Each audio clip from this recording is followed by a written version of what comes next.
Hola, Mauricio, ¿ves positivo que el PP no pacte con Vox en varias gubernaturas? Sí, lo veo muy positivo, pero no creo que lo vaya a hacer. Creo que van a pactar con Vox. Habiendo gente decente dentro del PP, creo que el grupo de gente decente del PP está en retirada, está en franco, está bajo asedio. Lo que está sonando, lo que gusta y está conquistando el entusiasmo dentro de las filas del PP es la brutalidad populista de Isabel Díaz Ayuso, que está yendo a ratos mucho más allá de Vox mismo, ¿no?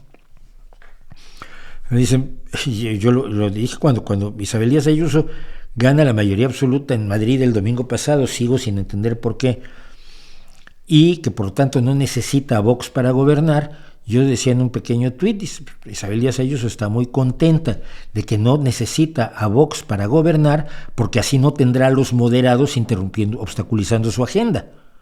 Porque junto a algunas de las cosas que está haciendo Isabel Díaz Ayuso, pues Vox estaría casi en la moderación. Ojalá y fuera cierto. La prueba no son gobernaturas, son presidencias de comunidades autónomas en España. Pero te lo voy a poner así, mira, aquí en Gijón el Partido Socialista Obrero Español ganó las elecciones. Fuimos la formación más votada, tenemos 9 concejales de 14 que necesitamos para gobernar. Podemos tiene 1, Izquierda Unida tiene 2, o sea que podemos sumar en total 13 concejales. No me acuerdo cómo era la aritmética, podemos sumar 13 concejales, mientras que Foro, que es un partido de ultraderecha, Vox, que es un partido de ultraderecha, y el PP sumarían 14 concejales.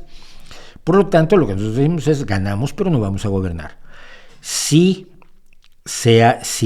es verdad que Feijóo no quiere que Vox gobierne y quiere que gobierne el partido más votado, la semana próxima les informaré que Gijón vuelve a ser gobernado por el Partido Socialista Obrero Español a partir del día 17 de junio.